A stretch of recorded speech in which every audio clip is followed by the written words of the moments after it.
చేయాలి. దయచేసి ఈ సమావేశం వచ్చినటువంటి రైతు నాయకులకు మరి ప్రభుత్వ అధికారులకు మరి అందరికీ రైతులందరికీ కూడా నా నమస్కారాలు. నా పేరు ఆకాష్ అండి. నేను కందకుర్తి గ్రామ రైతుని. మా ఊళ్ళో ఈ అకాల వర్షాల కారణంగా అకాల వర్షాలతో మా ఊళ్ళో ఈ ఊళ్ళకు లోపలికి కూడా జరిగింది.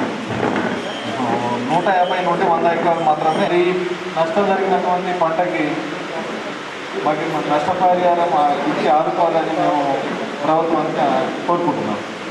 ఇప్పుడు మేము పంటలను సోయాబీన్ మరి రైతులకు ఆదుకోవాలని చెప్పి మేము రైతులు నాకు ఇక్కడ కృషి ఆచార్య ఉంది. దాదాపు నాకు తెలిసి ఈ వరద ముప్పు అనేది మా ఊళ్ళోకి 7-8 సార్లు వచ్చింది. ఎప్పుడు వచ్చినా కానీ 1 రోజు 2 రోజులు ఉండి తర్వాత వెనక్కి మళ్ళీ సరిపోతుండే. కానీ ఈసారి వచ్చి మాత్రం వారం 15 రోజులు 20 రోజులు నిలబడి ఉంది. మొత్తం పంటలు పాడవడం పూర్తిగా నాశనం అయిపోయింది. అది నాకు తెలిసి మాత్రం ఇది మ్యానిపులేటెడ్, ఎవరు కావాలని చేసిందే అని అనుకుంటున్నాను తప్ప ఇది భగవంతుడు వరదతో వచ్చిందని మాత్రం నేను అనుకోవడం లేదు. ఎందుకంటే మా ఊళ్ళో వరద మునుగుతో అన్నీ మునుగుతుంటే నాది మాత్రం మునగకపోతుండే. ఓన్లీ 2వసారి మునిగింది. ఇంతకుముందు ఎప్పుడో 6 years దాకా 2021లో ఎప్పుడో ఒకసారి వచ్చినట్టు అప్పుడు ఒకసారి మునిగింది, ఇప్పుడు ఒకసారి మునిగింది. అప్పటికన్నా ఇప్పుడు 2 మీటర్ల నీళ్ళు ఎక్కువ వచ్చినాయి. కానీ వచ్చినా కానీ 2 రోజులకు తెల్లారు తగ్గిపోతుండే. కానీ ఇలా 15 రోజులు అట్లాగే నిలబడ్డాయి అంటే నేను మాత్రం ఇది వరద ముప్పుతో వచ్చిందని మాత్రం ఖచ్చితంగా నమ్మడం. కలిసికట్టుగా ఇది మాత్రం చిన్న సమస్య కాదు. ఎవరో పేపర్ వేస్తున్నో లేకపోతే ఎవరో నాయకుడు ముందుకు వచ్చి చేస్తున్న అయ్యేది కాదు. మనం సమిష్టిగా కష్టపడి ముందుకు జరిగి ఇది తప్పు రెక్టిఫై చేసి మళ్ళీ జరగకుండా ఏం చేయగలుగుతామో చూసుకొని ఆ తర్వాత మనం పంటలు వేసుకుంటేనే తప్ప మనం భవిష్యత్తు లేదని అభిప్రాయం.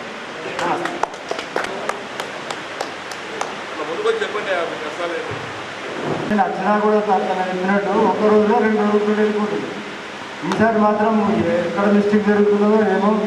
మా చుట్టుపక్కల గ్రామాలు కూడా అందరే కానీ కొబ్బరి కానీ మన కందకొద్ది కానీ ఇవన్నీ మొత్తం ఊర్లో కలిపితే ఒక 10,000 ఎకరాలు అయితే పోయినట్టు. అట్లా ఎప్పుడు ఓలు మా మండలం అంతగానో అంత పెద్ద మొత్తాన నష్టం ఎప్పుడు కాలేదు. ఇది ఓల మిస్టేకో మరి అలా ప్రాజెక్టులా ఉంటున్నారో నిద్రపోతున్నారో ఏం చేస్తున్నారో. ఇప్పుడు వాళ్ళు అక్కడ నిజాం సాగర్లో ఎంతైతే విడిచిరో అది చూస్తారు, ఇటు గాయకవాడలు ఎంత అది చూస్తారు. మన వాగులు వంకలు మధ్యలో కలిసితే అన్నీ లెక్క కట్టుకోరాదు.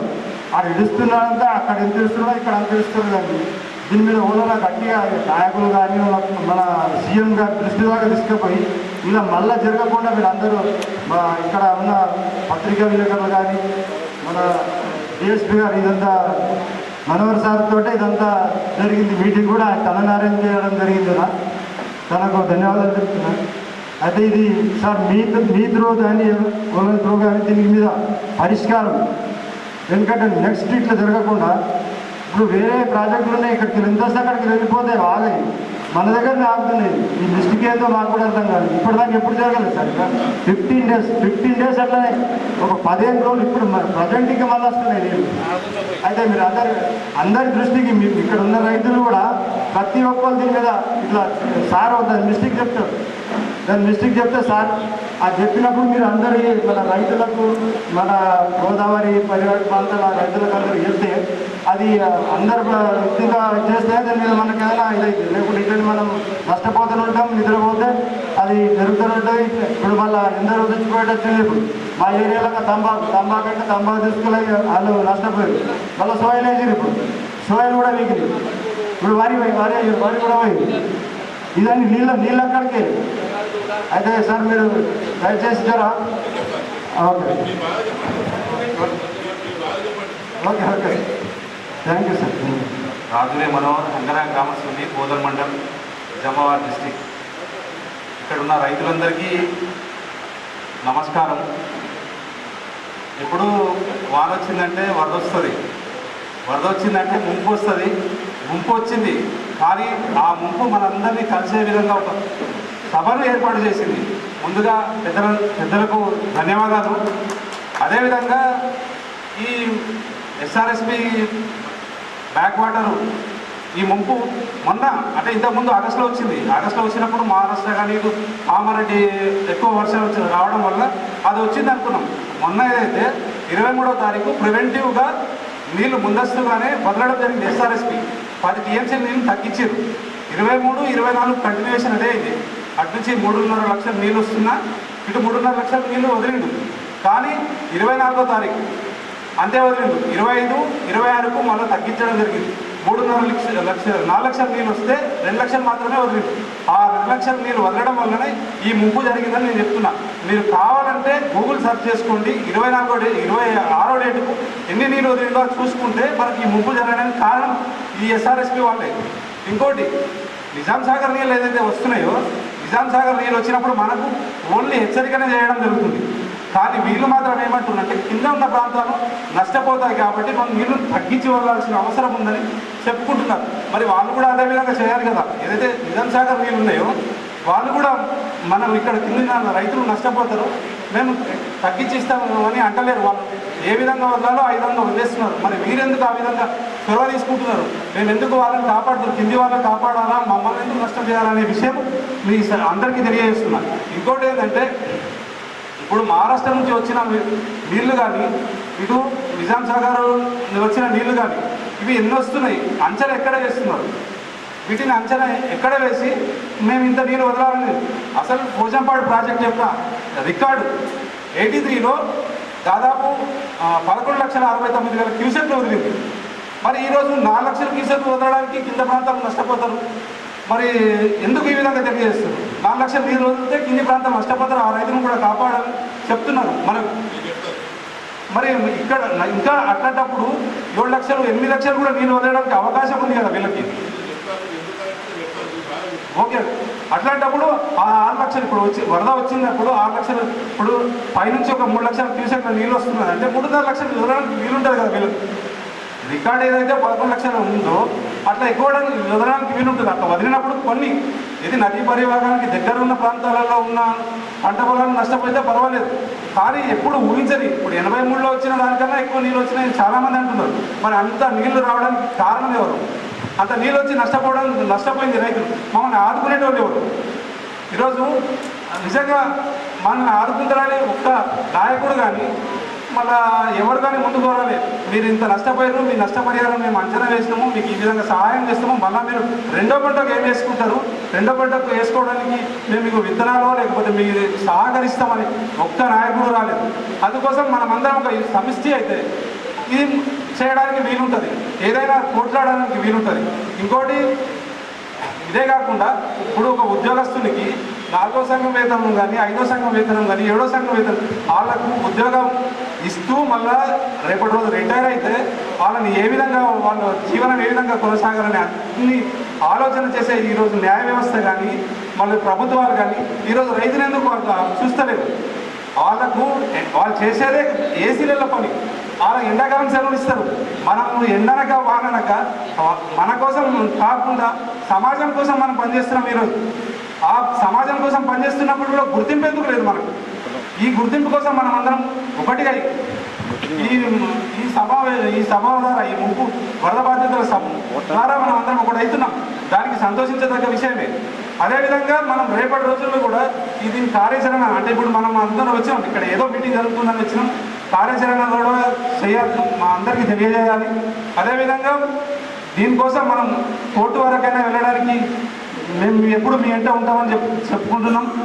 మరియు మాకు మన కామారెడ్డి అంటే మా దగ్గర కూడా జరిగిన బాధ, ఇప్పుడు కామారెడ్డిలో కూడా వరదలు వచ్చినాయి, గ్రామాలలో నీళ్ళు వచ్చినాయి, ఇళ్ళల్లో నీళ్ళు వచ్చినాయి. ఆడ నీళ్ళు వస్తే ఆ ఊళ్ళల్లో పోయి ఎవరికైతే నష్టం జరిగిందో వాళ్ళకి 16,000 బియ్యం గింజ కూడా ఇవ్వలేదు.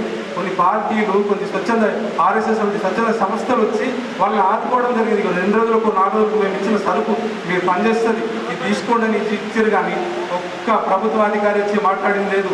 ఎమ్మెల్యే భారీ నీటిపారుదల శాఖ మంత్రిగా పనిచేసిన మన ఎమ్మెల్యే ఆయనకు ఒక టర్మ్ చేసిన అనుభవం ఉంది. ఆయన కూడా వచ్చి ఈ నీళ్లు రావడానికి కారణం ఇది, ఈ నీళ్లు రావడానికి కారణం ఇది, దీనికి నేను అధికారులు తప్పిదమైతే వాళ్ళని మేము సర్వే చేస్తాం, వాళ్ళని శిక్షిస్తాము, లేకపోతే వాళ్ళకి ఏదో విధంగా ఇలా జరగకుండా ఇంకోసారి అవకాశం ఉండదు అని చెప్పడానికి కూడా ఆయన డోర్ రాలేదు.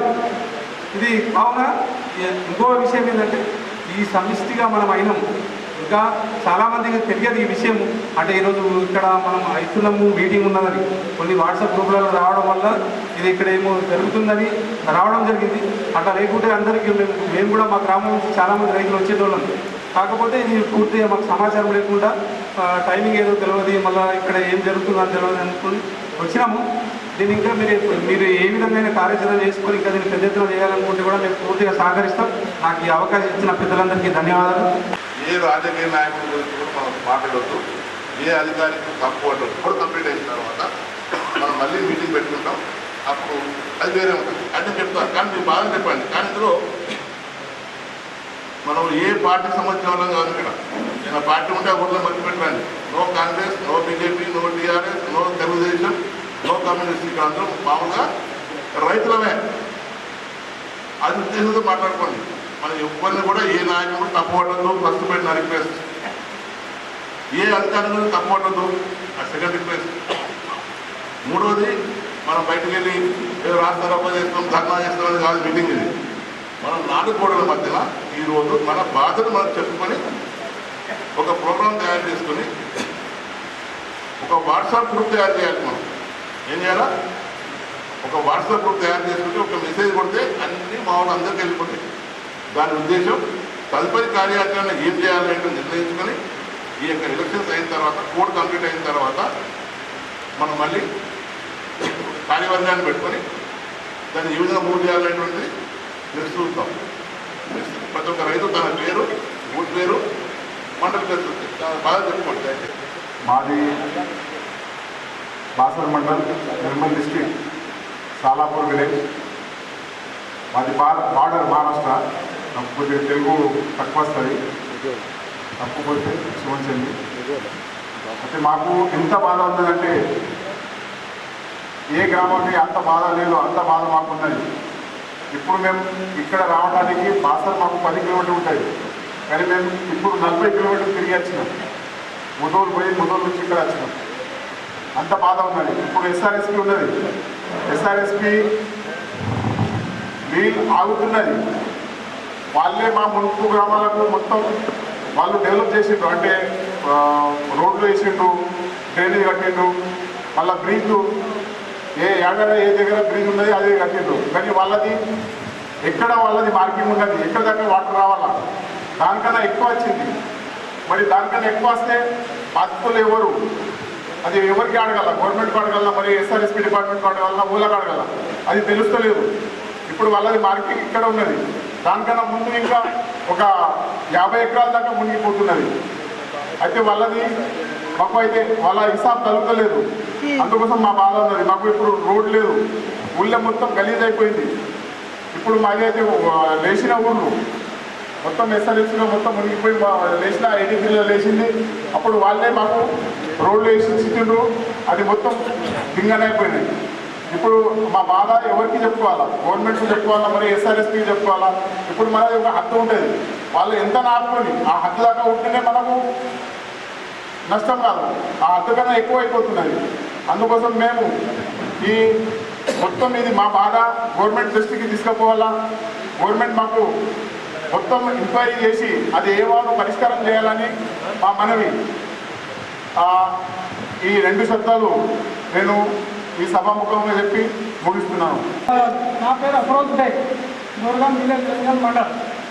ఈ ఎస్ఆర్ఎస్పి బ్యాక్ వాటర్ అనేది మాకు ఇది చాలా పెద్ద ఎత్తున నష్టం జరిగింది. ఎందుకంటే ఇప్పుడు మాకు మొన్ననే మార్చి ఏప్రిల్ ఏదో బాగా పెద్ద ఎత్తున తంబాకు నుంచి నష్టం పోయినాం. ఎందుకంటే ప్రతి ఏడాది మాకు పొగాకులో మంచి లాభం వచ్చేది, అందులో నష్టపోయాము. అటు ఇటు చేసి బాకీలు తెచ్చి ఇంట్లో ఉన్న బంగారాలు తీసుకొని తాకట్టు పెట్టి సోయా పంట, వరి పంట వేసాము. ఈ పంటకు ముందుకున్న గురవానికి ఎస్ఆర్ఎస్పి ప్రాజెక్టు అధికారులు ఎంత చీల్చి ఎంత పోయింది అనేది అధికారులకు తెలియలేక మేము మా ఎంఆర్ఓ గారికి చెప్తే ఎంఆర్ఓ వాళ్ళు ఎస్పాట్లో వచ్చి తాడువేలి సర్పంచ్ మేము అందరూ మాట్లాడితే ఎస్ఆర్ఎస్పి వాళ్ళు అధికారులు రెస్పాన్స్ మాకు సరి చేయాలి. మాట్లాడితే సార్ బాగా నీళ్ళు వచ్చిందంటే ఏమంటారు, వచ్చి చూడండి మీకు మాకు ఇంకా 8 ఫీట్లు అంచనా ఉంది. ఇప్పటికీ ఇలా గ్రామాలు అనేవి మొత్తం పూర్తిగా మునిగిపోయి ఇంట్లో వాటర్ వచ్చిందాకంటే మాది ఇంకా 8 ఫీట్లు వాటర్ మాకు అంచనా ఇంకా ఉంది అంటున్నారు. ఎందుకంటే 83లో వచ్చిన వాటర్ కన్నా ఇంకా ఎక్కువనే వచ్చింది. కానీ వాళ్ళు అంటున్నారైతే 8 ఫీట్లు అంచనా ఉన్నది, మీరు వచ్చి చూడండి అంటున్నారు. అది 8 ఫీట్లు అంటున్నాక మరి మా ఇంట్లో నీళ్ళు వచ్చేది కారణం ఏంటి సార్? ఇది మా మట్టి కొట్టుకుపోయి ఎస్ఆర్ఎస్పి గంగ కానీ గోదావరి కానీ ఎస్ఆర్ఎస్పి కానీ నిండిపోతుంది, పూడిగా నిండిపోవడమా లేకుంటే కావాలని మాకు ముందున గురి చేసిరా సార్? రాజలింగం రవీందర్, కోస్పీ రైతుని. నేను ఒక 80 ఎకరాలు పొలం నాటని, నాకు ఒక 45 సంవత్సరాల నుంచి ఏజ్ ఉందండి. 25 సంవత్సరాలు వ్యవసాయం చేస్తున్నా. నా అనుభవంతో ఇప్పటిదాకా ఈ గోదావరి ఇప్పటిదాకా ఎన్ని సంవత్సరాల నుంచి ఎప్పుడు ఇంత ఎక్కువ వరద రాలేదు. ఒక్కసారి 2 సార్లు వచ్చినా వెళ్ళిపోయింది. కానీ ఈ సంవత్సరం 5 సార్లు వచ్చి ఒక ఎకరం లేకుండా టోటల్ 85 ఎకరాలు ముంచేసింది. మా పరిస్థితి అల్లకొలం ఉంది. ఎన్నిసార్లు ఏఈకి కానీ ఏడీకి కానీ ఎమ్మెల్యే కానీ ఎవరికి చేసినా మాకు అసలు రెస్పాన్స్ రాలేదు, మా చేతులు లేదు. కొంచెంపాడు ఏఈకి రోజు 4 సార్లు ఫోన్ చేస్తున్నాడు, ఇంత ఈ స్టేజ్ ఉంది, ఈ పరిస్థితి ఉందని ఎన్నిసార్లు చెప్పినా కూడా ఎవరు కూడా మా చేతులు దాటిపోయింది, మా పరిస్థితి ఏం లేదు, మేము ఏం చేయలేని చెప్పి చేతులు ఎత్తేసి. ఇది మామూలు కాదు ఈ రైతుల పరిస్థితి. ఈ తరం ఉంటే మేము కోస్లీ తరఫున ఎప్పుడు కానీ వ్యవసాయం చేయలేక ఏదో బయట పరిస్థితి ఘోరం ఉంటుందని చెప్పి మనం చేస్తున్నాం. 30 సంచులు కావలిస్తున్నాం, 32 బస్తాలు కావలిస్తున్నాం. ఈరోజు మన పరిస్థితి ఏమైందో మనమే ఇంటికాడ కూర్చున్నప్పుడు ఆలోచిస్తాం అంతే. ఎవరికి చెప్పుకుంటే ఆ బాధ తీరేది కాదు. కాబట్టి మనం ఈరోజు మన సార్ అన్నారు ఎవరి మీద పడద్దని. ఈరోజు ముఖ్యంగా మనకు జరిగిన విషయం ఏంటంటే అధికారుల నిర్లక్ష్యం వల్లనే మన యొక్క ఎస్ఆర్ఎస్ కింద మన ఉన్నటువంటి ఏదైతే గోదావరి నది కింద ఉన్నటువంటి భూములన్నీ మునిగి పంట నాశనం కావడం జరిగింది. ఆ విషయం చెప్పుకోవద్దని సార్ చెప్పడం జరిగింది, కానీ బాధ తప్పడం లేదు.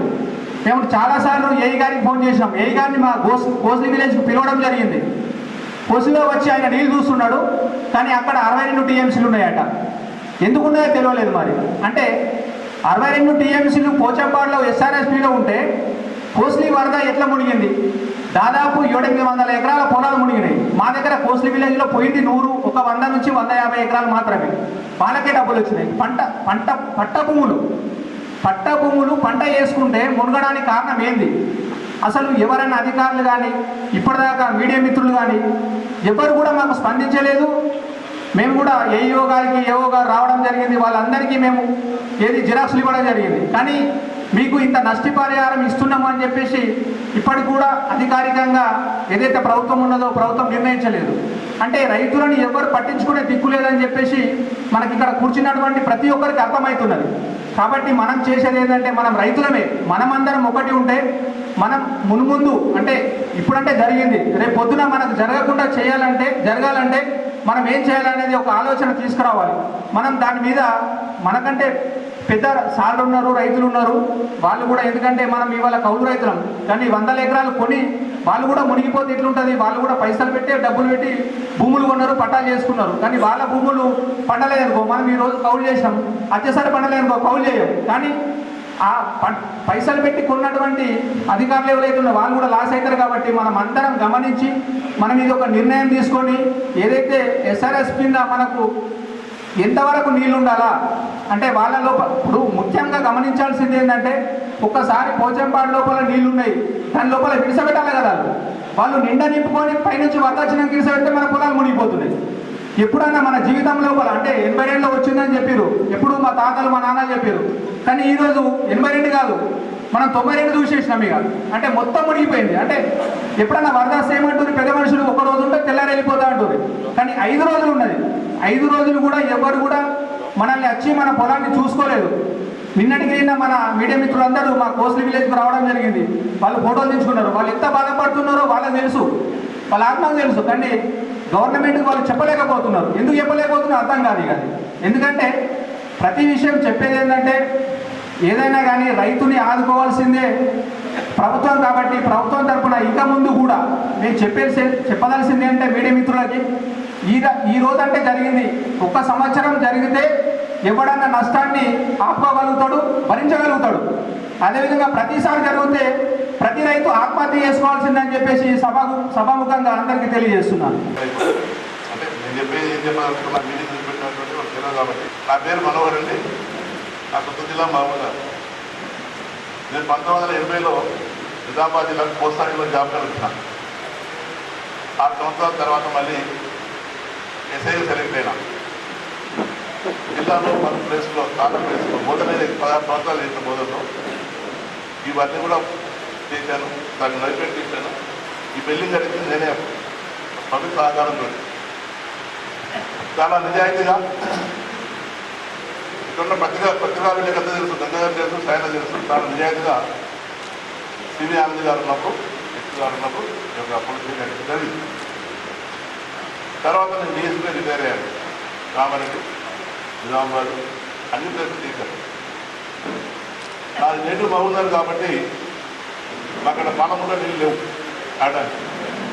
నేను ఇక్కడ పనిచేసినప్పుడు నిజామాబాద్ రూరల్ సీఏ పనిచేసినప్పుడు మా ఇందాక మాట్లాడిన మా అలో పైకి ఈ పెద్ద మనిషి నాకు ఈ ల్యాండ్ బిల్డింగ్ వాళ్ళ వల్ల సావగాం అని చెప్పి కవట పక్కన బాత్రూమ్ పడ్డాడు. అదే ఆ పక్కన ఇప్పుడు ఆ భూమిని గౌడు లేవు. సో ఈయన 45 ఎకరాలు ఈయన ఇప్పుడు కౌలు చేస్తున్నాడు. ఇంకో 20 ఎకరాల దాకా పామాయిల్ పెట్టాం. సో నేను కూడా రైతు అయిపోయినా 2003 నుంచి. 2003 అంటే దాదాపు 25 సంవత్సరాలు. ఇప్పుడు నేను బోధనలో ఉన్నప్పుడు, సీఏగా ఉన్నప్పుడు పొద్దంగల్లో కొంతమంది ఇరుకపోయారు. కోటగిరి పొద్దంగల్లో మీరు దయచేసి మీరు నాకు అనుమతిస్తే కూర్చొని ఎందుకంటే నడుపులో ఆపరేషన్ కాబట్టి కూర్చొని మాట్లాడతాను.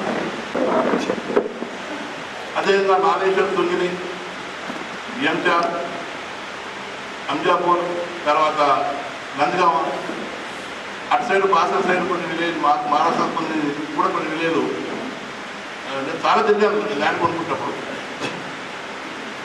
చాలా కష్టపడి డెవలప్ చేసుకున్నాం. 25 సంవత్సరాల తర్వాత నా సర్వీస్ అంతా 40 సంవత్సరాల మొత్తం నిజామాబాద్ జిల్లాలో గడిచింది. సో కొంతమంది కుటుంబపోతే కూర్చున్న వాళ్ళు నేను ఇక్కడ వచ్చినప్పుడు అంటే మన ఫ్యామిలీ బ్యాక్గ్రౌండ్ అగ్రికల్చర్ కాబట్టి నేను ఒక పోలీస్ ఆఫీసర్ ఉన్నా కూడా ల్యాండ్ తీసుకున్నాం. నన్ను చూసి మా గురువుగారు నరసింహరావు గారు సార్ లేవండి ఒకసారి పరిచయం చేస్తుంది. మా గురువుగారు సార్ కూడా బాగున్నారే. సార్ వాళ్ళ ఇద్దరు తమ్ముడు కూడా నా క్లాస్మేట్స్. సో నా గురుతుల్యులు, నా పూజ్యులు. పాపం సార్కి ఇప్పుడు దాదాపు 80 సంవత్సరాలు దాకా ఉంటాయి. సార్ నిజామాబాద్ జిల్లాకు చాలా సేవ చేసినాడు. సరే అది పక్క పెడదాం.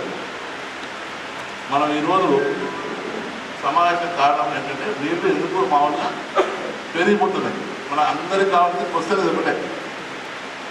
ఇప్పుడు ఫస్ట్ టైం వచ్చింది, సెకండ్ టైం వచ్చింది. ఇప్పుడు రాత్రి వర్షం పడితే మళ్ళీ 3 పోతే 4 పోతుంది. దీనికి కారణాలు ఏంటి? నేను పొలంకాడ కూర్చొని బాగా ఆలోచన చేసిన. 25 సంవత్సరాల నుంచి ఎప్పుడు ఇంత వర్షం రాలేదు. వచ్చినా కూడా ఒక రోజు వెళ్ళిపోయేది. ఎస్ఆర్ఎస్పీ ల్యాండ్స్ వాళ్ళు ఏదైతే మార్కింగ్ చేసినారో అంతవరకు వచ్చి వెళ్ళిపోయింది. వచ్చినా కూడా ఒక 1 డే 2 డేస్ 40 గంటల్లో 20 గంటల్లో వెళ్ళిపోయే వాటర్. ఎందుకు ఇంత ఉంది అని చెప్పేసి నేను కూడా గ్రహించిన. పాపం మా గౌడు మా కమిటీ లీజ్ చేసే పెట్టుబడి పోయింది, వచ్చిన లాభం పోయింది. ఏం గౌడ్ ఏమంటావు? ఇకదే అందరితో పాటు మనం ఒక పంట ఒకటే కాదు, మనకు ఉన్నటువంటి మేజర్ ప్రాబ్లం ఏంటంటే పాములు. అవి ఎక్కడెక్కడి నుంచి వస్తాయి పాములు. అవి పాములు వచ్చేసి ఆ బురద పెట్టేసేసి ఆ పాము సరిగ్గా పోతుంది. కట్ల పాములు, పెంజర్లు అయితే దాదాపు 150 పాములు సరిగ్గా అంటే మనకు కనిపిస్తుంది. బుట్టలో కాలు పెట్టలేము, రోడ్డు ఖరాబ్ అయిపోయింది, పంట మొత్తం పోయింది. సో ఇవన్నీ మనం అన్వేషించుకుంటే అసలు ఎక్కడ ఏం జరిగింది అనేటువంటిది సమగ్రంగా మనం ప్రతి ఒక్క రైతు, గోదావరి పరివాహక ప్రాంతంలో ఉన్న రైతు తెలుసుకోవడం చాలా ఇంపార్టెంట్. సో మన పుట్టమలో ఒక 3 అంశాల మీద మాట్లాడతాం. అసలు గోదావరి నది యొక్క స్ట్రక్చర్ ఏంటి ముందు ఒక 5 నిమిషాలు మాట్లాడతాం. ఎందుకంటే చాలా మంది తెలియదు, తెలుసుకోవాలి. మ్యాప్లు గీసి పాత అయిపోయిన ఇది మహారాష్ట్ర నుంచి వచ్చినటువంటి గోదావరి. ఇది నిజాం సాగర్ నుంచి వచ్చినటువంటి మందిరా, ఇది నిజాం సాగర్. ఇది హల్దీనాలా, ఇది కందకుర్తి. అర్థమవుతుందా? ఈ 3 నదులు సంగమం. ఇది బ్లాక్ వాటర్ ఏంటిది నల్ల నీళ్ళు, ఇది రెడ్ వాటర్ అంటే ఎర్ర నీళ్ళు. ఇది కర్ణాటకలో వస్తుంది, మహారాష్ట్రలో వస్తుంది. ఇది రెడ్ వాటర్ అనుకోండి. తర్వాత ఇది బాసర బిండిది, ఇది కందగుండి, ఇది బాసర. బాసర తర్వాత ఇది డ్యామ్, ఎస్ఆర్ఎస్పి డ్యామ్. 1965లో మనకు గోదావరి ఆనకట్ట ఎస్ఆర్ఎస్పి డ్యామ్ కట్టడం జరిగింది. దీని యొక్క మొత్తం పరివాహక ప్రాంతం ఏంటంటే 12 ఎకరాలు పర్ కిలోమీటర్, 3,12,812 కిలోమీటర్ల పరివాహక ప్రాంతం. ఇది దాదాపుగా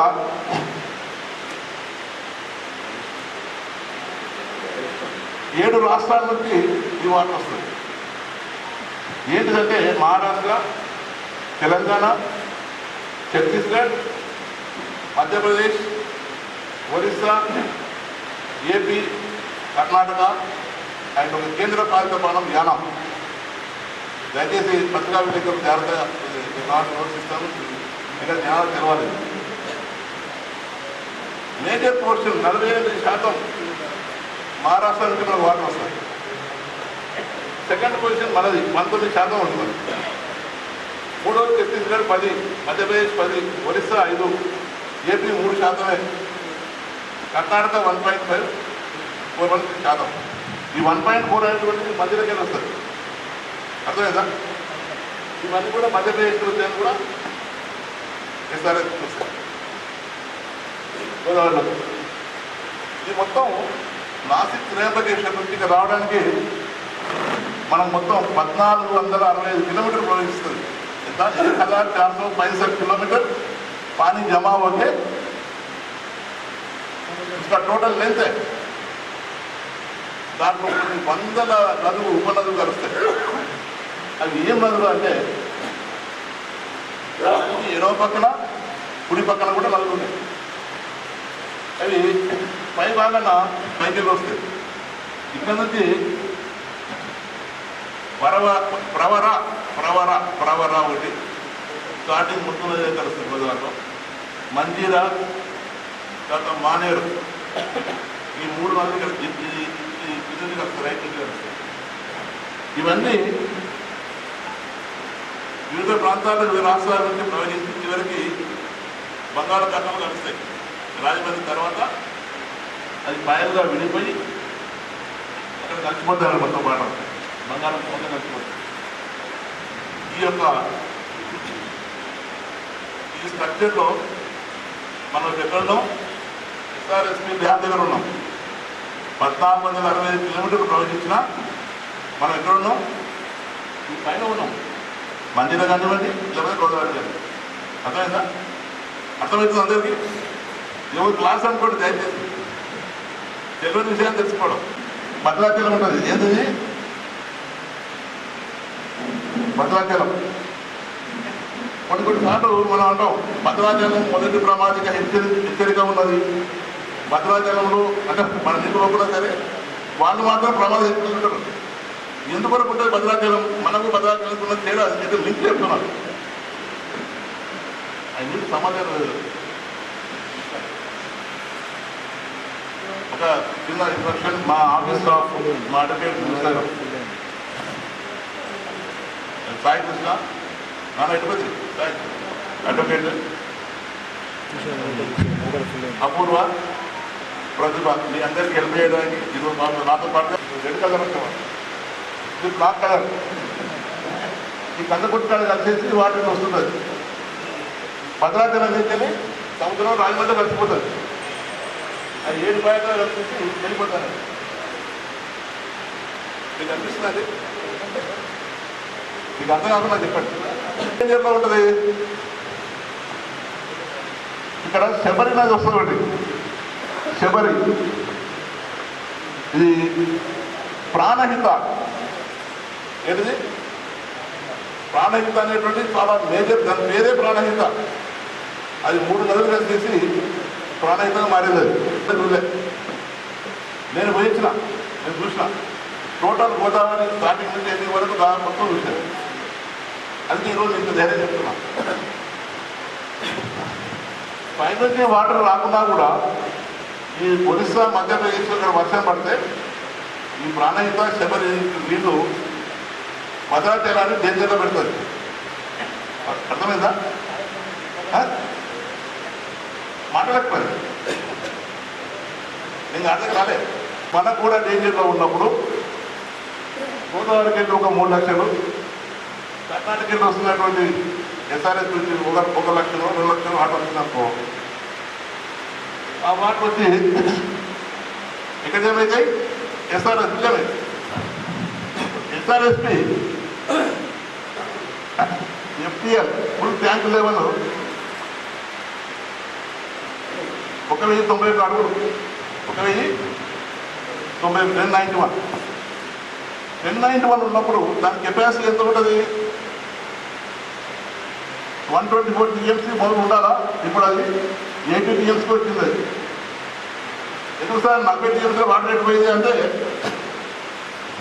అందులో మట్టి జమైంది. మట్టి మట్టి లక్షల 90 టీఎంసీ కెపాసిటీ.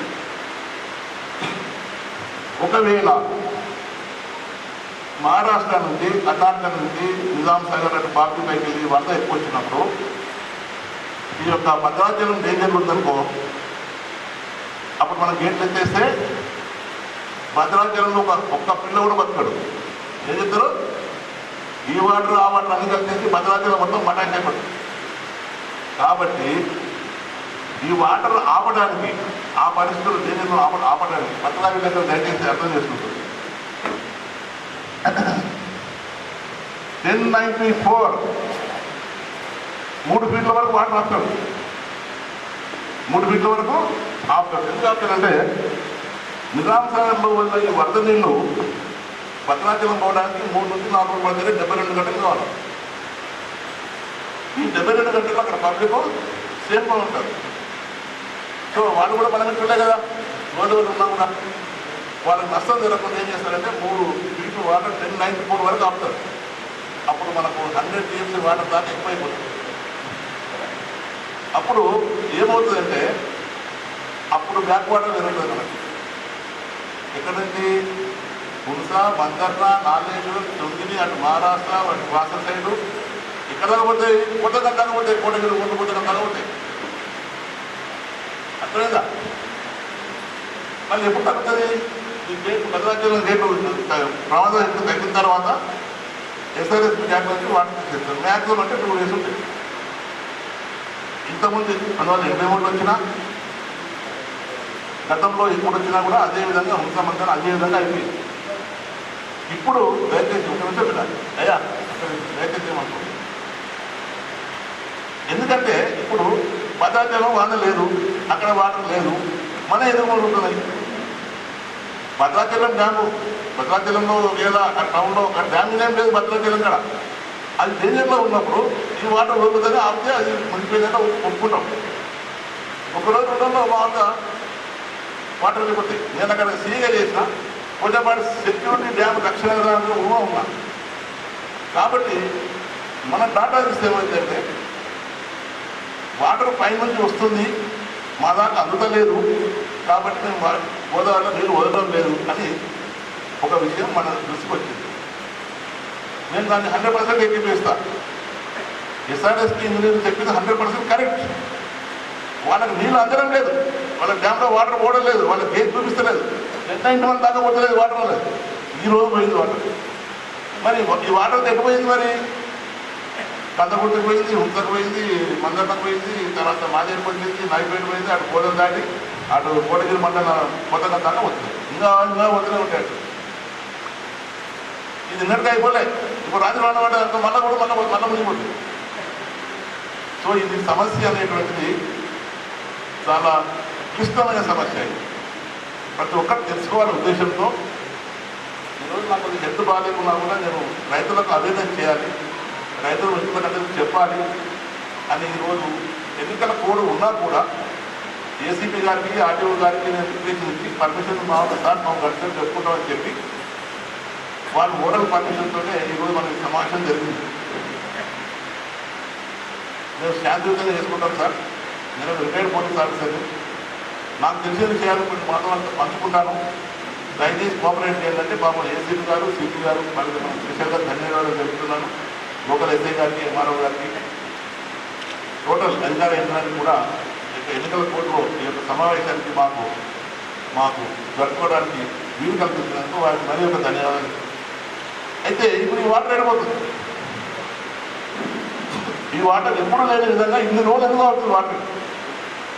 మరి డ్యామ్ కాకపోతే డ్యామ్లో గేజ్ లేదు, వాటర్ తగ్గిపోయింది. పోటేపాటు నుండి బాబు దాకా ఎంత దూరం ఉంటుంది, దాని పరివాహక ప్రాంతం ఒక సక్సెస్ ఉంటే నువ్వు ఊడలో పోయి తీసుకొని కొన్ని పాయింట్లు అన్నీ ఇప్పుడు మైండ్లో ఉన్నాయి కాబట్టి వాటి అనుభవాన్ని పెట్టుకొని మీ ముందు ఈ రోజు ధైర్యంగా విశదీకరిస్తున్నాను. గోదావరికి వెళ్ళి మహారాష్ట్రకి వెళ్ళి మందిరికి వెళ్ళి వాటర్ బాగా వచ్చినప్పుడు ఇక్కడ 10-9 దాకా అవుతారు. అప్పుడు ఏమిటంటే ఎంతో మనం అన్ని కూడా ఇప్పుడు మునిగిపోయి ఉన్నాయో అన్నీ కూడా మునిగిపోతాయి. దాన్ని మనం కొంతవరకు యాక్సెప్ట్ చేస్తాం. ఎందుకంటే భద్రాద్రిలో ఉన్న వాళ్ళని బతికించాలి. రెండవది ప్రకృతి వైపు మనము ఆపలేదు కాబట్టి కొన్ని సార్లు వస్తుంటాయి. ఇది మాత్రం ఈ యొక్క 25వ సంవత్సరం ఈ యొక్క జూన్లో మనకు వర్షాలు స్టార్ట్ అయింది. ఈ రోజు వరకు కూడా ఏదో రోజు వర్షం పడుతూనే ఉంది. అయితే ఇక్కడ నుంచి ఒక బ్రిడ్జ్ కట్టారు 2021. ఇది ఉమ్మెడ, ఇది పంచగూడ. ఈ పంచగూడ బ్రిడ్జ్ కట్టినారు. పబ్లిక్ కొరకు ప్రభుత్వాలు రోడ్డు వేయడం మంచిదే. మనం అందరం కూడా రోడ్డు వేయమని చెప్తాం, వాళ్ళకి ఇబ్బంది కలుగుతుందని చెప్తున్నాం. కానీ మరి అప్పుడు ఆలోచన చేసినారా లేదా? మరి అప్పుడు అధికార యంత్రాంగం, అక్కడ ఉన్నటువంటి లోకల్ పబ్లిక్ కానీ లేకపోతే ఇంజనీర్లు కానీ టెక్నికల్గా ఏ ప్రాబ్లం వస్తాయి? ఎందుకంటే ఇది దాదాపుగా 14 లక్షల 15 లక్షల కిలోమీటర్ల నుంచి వస్తుంది వాటర్. అంత వాటర్ని ఈ బ్రిడ్జ్ కిందకి పంపించగలుగుతామా, పంపించలేమా అనేటువంటి ఆలోచన అప్పుడు చేసి ఉండకపోతే నా భావన. నేను ఎవరిని నిందించడం లేదు. ఇప్పుడు ఏమవుతుందంటే డ్యామ్ దాకా నీళ్ళు వదలవు. బాసల్లా 100 కొట్టుగా నీళ్ళు ఆగిపోతుంది. హుంసామందర్లా కాజాపురాన్ని ఇందాక మిత్రులందరూ చెప్తున్నారు. మరి వాటర్ ఎడిపోయింది. ఒకటే ఒక మిస్టేక్. ఇది బిడ్డు కట్టినప్పుడు ఇక్కడ దాకా మట్టి రోడ్ వేసిండు, ఇక్కడ కూడా మట్టి రోడ్ వేసిండు, ఖర్చు తక్కువ అవుతుందని. మధ్యన కొన్ని మాత్రమే పిల్లర్స్ ఉన్నాయి, మధ్యన పిల్లర్స్ ఉన్నాయి. ఎటు పోయినా ఆ పిల్లర్స్కి వెళ్ళే పోవాలి కానీ గోడ దాటి బయటకు పోయలేదు వాటర్. అర్థమవుతుందా? దానివల్ల వాటర్ అంతా కూడా ఎక్కిపోతుంది. వాటర్ అంతా కూడా ఈ వాటర్ పాపం ఆయన ఇంజనీర్ పాపం మాకు వస్తలేదు, అది 100% కరెక్ట్. గేట్ రావడం లేదు వాటర్. ఈ వాటర్తో మనకు వస్తుంది ఎంత నాశనం చేయడానికి. అర్థమైందా? నేను ఒక పత్రికా విలేకరుల మిత్రులు ఉందాం, మా మేడం అందరం కూడా వెళ్ళి మన మిత్రులు వారు కూడా వెళ్ళారు. నేను దాదాపు 3 సార్లు పోయాను, చూశాను. నాకు గోదావరి నదిగా అవగాహన ఉన్నది కాబట్టి ఇది ఖచ్చితంగా పబ్లిక్ చెప్పాలి. ఇది సార్లు కాకపోతే మనం చేయలేదు. ఒకవేళ ఇంకా మట్టి చేయకుండా అట్లే ఉంటే రేపు వస్తుంది, మళ్ళీ వస్తుంది. ఇంకా 20 ఏళ్ళైనా కూడా గోదావరి వాటర్ అట్లే ఉంటుంది.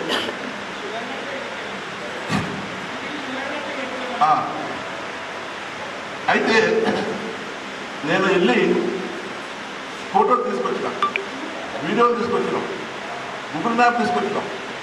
మీకు ఇవన్నీ కూడా ఇప్పుడు నేను కళ్ళారా చూపిస్తాను. మీ కళ్ళారా చూపిస్తా. పత్రికాముఖంగా పత్రికలు మన మిత్రులు దీన్ని బాగా విశదీకరించి ప్రజల విషయం తీసుకురావాలి. నేను ఎవరికి కూడా వ్యతిరేకం కాదు, అదే పొలిటికల్ పార్టీ కాదు. అఫ్కోర్స్ నా ల్యాండ్లో నాకు వస్తుండొచ్చు, నాకు కూడా కొంత మునిగిపోవచ్చు. కానీ వాడు అసలు 2 పంట వేసుకోవచ్చా లేదా ఫస్ట్ పంట వేసుకోవచ్చా లేదా అయోమయంలో కూడా. అందుకనే ఈరోజు నేను మీ ముందుకు వచ్చేసి ప్రత్యేకంగా ఈ యొక్క మీటింగ్ పెట్టడం జరిగింది. ఇది కేవలం ప్రారంభం మాత్రమే. ఎందుకంటే ఆ డ్యాంలో ఉన్న ఆ డ్యామ్ బ్రిడ్జి కట్టినటువంటి మట్టి తీయాలంటే నీ నుంచి మా నుంచి నేను మంచి కూడా ₹1 కోట్ల ఎక్కడ కూడా సరిపోతుంది. గవర్నమెంట్ తీసుకురావాలి, ఎస్ఆర్ఎస్ గారికి చెప్పాలి, కలెక్టర్ గారికి చెప్పాలి. 5 ఎమ్మెల్యేలు, బోధన్ ఎమ్మెల్యే గారు, ముదల్ ఎమ్మెల్యే గారు, ఆర్మూర్ ఎమ్మెల్యే గారు, తర్వాత నిజామాబాద్ ఎమ్మెల్యే గారు, ఈ 4 ఎమ్మెల్యేలు, 2 collector, Nizamabad collector, Adilabad collector, SRSP, SC, SC వాళ్ళకి వీళ్ళకందరూ కూడా మనం వినతి పత్రాలు ఇవ్వాలి. దీనిపైన ఒక ఎంక్వైరీ చేయండి, అవసరమైతే ఒక టెక్నికల్ కమిటీ ఏర్పాటు చేయండి. రిటైర్డ్ లేదా ఒక రిటైర్డ్ హైకోర్టు జడ్జి ద్వారా ఎంక్వైరీ చేయించండి. లేదా మాకు కాళేశ్వరంలో ఇచ్చినట్టుగా మాకు కూడా ఎకరాలకు ₹30 లక్షలు మాకు కాంపెన్సేషన్ ఇవ్వండి. ఎంతవరకు మునిగిపోయిందో అనేటువంటిది రాబోయే రోజుల్లో మనం పెట్టుకోవాలి. దాదాపుగా నాకు తెలిసినంత వరకు ఇప్పటికే బోధన్ మండలంలో దాదాపుగా 16 నుంచి 25,000 ఎకరాల వరకు పంట నష్టం జరిగింది. నేను మిగతా మండలాలు నాకు 25 ఎకరాలు రాలేదు. ఇప్పుడు వాట్సాప్ గ్రూప్ పెడితే మన మిత్రులందరూ ఫొటోస్, మీ పేర్లు రాస్తే ఒక బృందంగా తయారై దీన్ని ఒక విశదీకరించి ఎనాలిసిస్ చేసి క్లుప్తంగా ఎంత పంట నష్టం జరిగింది అనేటువంటి మనం నిర్ణయానికి వస్తాం. ఇప్పుడు బోధన్ మండలం ఎంతమైంది మనకు తెలియదు, ఎవరు తెలియదు, అందరూ నైపెట్టడం తెలియదు. అదేవిధంగా అటు పాత్ర సైడ్ మామూలుగా నిర్మల్లోకి ఎంతమైంది మనకు తెలియదు. సో ఇవన్నిటికీ ఆ జిల్లా వేరేది, ఈ జిల్లా వేరేది, సమిష్టిగా ఉమ్మడిగా మనం అందరూ ఒక చంద్రుడి కింద రావాలి. ఓడిపోయింది దయచేసి అందరూ తీసుకోవాలి ప్రజలు అందరూ. అయితే నేనేమంటున్నానంటే ఆ రోడ్డు నేను తీసేయమని చెప్పలేదు. అక్కడ నందిపేట వాళ్ళకి కానీ, తర్వాత అక్కడ పంచముఖ విలేజెస్ అటు సైడ్ నిర్మల్ జిల్లా రైతులు కానీ ప్రజలకు కానీ అసౌకర్యం కలుగుతుందని చెప్పడం లేదు. ఆ నీళ్లు ఈ బాస నుంచి పైనుంచి వస్తున్నటువంటి నీళ్లు నదిలోకి ఎట్లా పోవాలి డ్యామ్ దాకా అనేటువంటి నేను ఆలోచన చేయమని చెప్తున్నాను అధికారులకు, రాజకీయ నాయకులకి. దయచేసి ఈరోజు కూడా 60 టీఎంసీల వాటర్ పోతుంది. 60 టీఎంసీ వాటర్ అంటే నాకెంతో అంటే టీఎంసీ లెక్క చెప్తే మీకు ఇంకా 3 గేట్లకు ఏమైనాయి ఎంతమంది తెలుసు? ఏ అధికారి మనకు చెప్పినాడు? మీరు ఇంకా 3 గేట్లకు ఏమి రిమోట్ కంట్రోల్తో లేపాలి వాటిని. నేను సెక్రటరీ ఉన్నాను కాబట్టి అవి లేస్తలేవా? అసలు గేట్లు ఉన్నాయా, ఊడిపోయినాయా? అసలు ఆ గేట్లు ఎందుకు మరి మామూలుగా మరి పనిచేయడం లేదు? 3 గేట్లు అంటే దాదాపు ఎన్ని లక్షల క్యూసెక్ వాటర్ పడుతుందంటే ఇంత ప్రమాదం ఉండదు కదా. మీరు చూడండి, ఏ గేట్ ఒక్క రోజు తీసినాక 40 గేట్లు, 42 గేట్లు ఎప్పుడు తీయలే. ఎందుకు తీయడం లేదు? ఎవరు అడగాలి? మనంతా కలిసి కట్టుగా ఉంటే మనకు ఈ యొక్క కొన్ని విషయాలు తెలుస్తుంది. ఎందుకంటే 3 గేట్లు తీస్తే కొన్ని లక్షల క్యూసెక్ వాటర్ కిందకి వెళ్ళిపోతుంది. పోనీ కింద ఏమైనా బదలాగా డేంజర్ ఉందా? అది లేదు. మరి ఎందుకు రావడం లేదు వాటర్ కిందకి? నాకు రావడం లేదు పైకి వెళ్ళి వాటర్. ఎందుకు రావడం లేదంటే ఈ గోడ మట్టి గోడ, ఈ మట్టి గోడ ఇప్పుడు మీకు నేను పిక్చర్ చూపిస్తా. ఈ మట్టి గోడ అనేటువంటిది నన్ను తీపిట ఒకటి ఆయన సంజయ్ మామ ఆయన ముందురండి. ఇక్కడ నుంచి ఇంతవరకు మట్టి రోడ్డు దాదాపుగా 500 మీటర్లు ఉంటుంది. ఈ మట్టి రోడ్డు నుంచి ఇక్కడ కేవలం 3 పిల్లర్స్ ఉంటాయి. ఇక్కడ వచ్చిన వాటి వల్ల కూడా ఏం చేయాలి? ఇక్కడ రావాలి మన తిరిగి అది దాటిపోవడం లేదు. ఇప్పుడు మనం బాటలు వెళ్ళి పైకి పోతున్నాం, వాటర్ అటు బాటలు వెళ్ళి తిరిగి పోతుంది వాటర్. ఈ యొక్క వాటర్ని మట్టి కూడా ఆపడం వల్ల ఇక్కడ వాటర్ తాగుతుంది. ఇక్కడ నుంచి ఇంతవరకే పిల్లర్స్, చిన్న బ్రిడ్జ్ ఇది, చిన్న బ్రిడ్జ్, ఒక 100 మీటర్లు 50 మీటర్లు చిన్న బ్రిడ్జ్. మరి ఇక్కడ నుంచి ఇంతవరకు మళ్ళీ మట్టి కూడా రోడ్ చాలా బాగుంది. మీకు పోతే అసలు అర్థం కాదు, ఎందుకంటే మీరు సెటిలైట్ కార్డు కాబట్టి మీకు అర్థమవుతుంది. ఇక్కడ నుంచి మట్టి ఆపేస్తుంది. తర్వాత మళ్ళీ ఇక్కడ నుంచి ఇంతవరకు మళ్ళీ పిల్లర్స్, ఇక్కడ నుంచి మళ్ళీ ఇంతవరకు మళ్ళీ మట్టి కూడా ఇక్కడ నుంచి మళ్ళీ ఇంతవరకు మళ్ళీ పిల్లర్స్. ఇంకా ఈ నుంచి మొత్తం 1 కిలోమీటర్ దాకా పంచగూడి దాకా, నిర్మల్ జిల్లా పంచగూడి దాకా మొత్తం మట్టి రోడ్డు.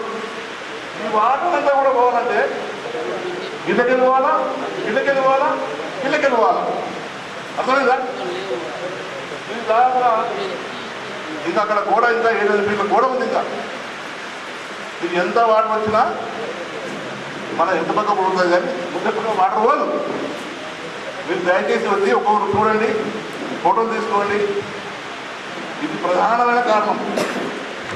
ఇందులో ఏ గారు తప్పలేదు, నా కలెక్టర్ తప్పలేదు, నా రాజకీయ నాయకులు తప్పలేదు. చేసి మొత్తం పిల్లలు చేయాలంటే ఒక రోజు మళ్ళీ అయిపోయి పని కాదు. అర్థమైంది? కనీసం 3-4 నెలలు పడుతుంది. ఎందుకంటే 2022లో ఇప్పుడు తయారు చేసిన 23లో ఇలాక్షన్ రీసెంట్ ఇలాక్షన్. నేను ఏ ప్రభుత్వాన్ని నేను కించపడటం లేదు, ఏ ప్రభుత్వానికి వ్యతిరేకం కాదు, నేను ఏ రాజకీయ నాయకుని కాదు. కేవలం రైతుల యొక్క ఉపయోగం కొరకు ఈ యొక్క ప్రాబ్లం సాల్వ్ చేస్తేనే రేపు మనం బ్యాక్ వాటర్ అవుతుంది. భద్రాచలంలో నీళ్లు లేకున్నా, మంజీరా వాటర్ రాకున్నా 1091 సీ లెవెల్ రావాలంటే ఈ వాటర్ అంతా ముందుకు పంపాలా. మన డ్యామ్లో పాకెట్లో పైసలు లేవు అన్నట్టుగా నీళ్లు లేవు డ్యామ్లో. ఈ వాటర్ అంతా మనం అటు నీళ్లు లేవు, ఇది మనకు నష్టము చేస్తుంది. ఎవరికైనా డౌట్ ఉందా? నీళ్ళు డౌట్ ఉంటే చెప్పండి, నేను చెప్తాను మళ్ళీ. నీకు అర్థమవుతుందా? ఇంటికి వచ్చినప్పుడు ఇప్పుడు 1091 ఇప్పుడు ఈ రోజు అవుతుంది. ఈ రోజు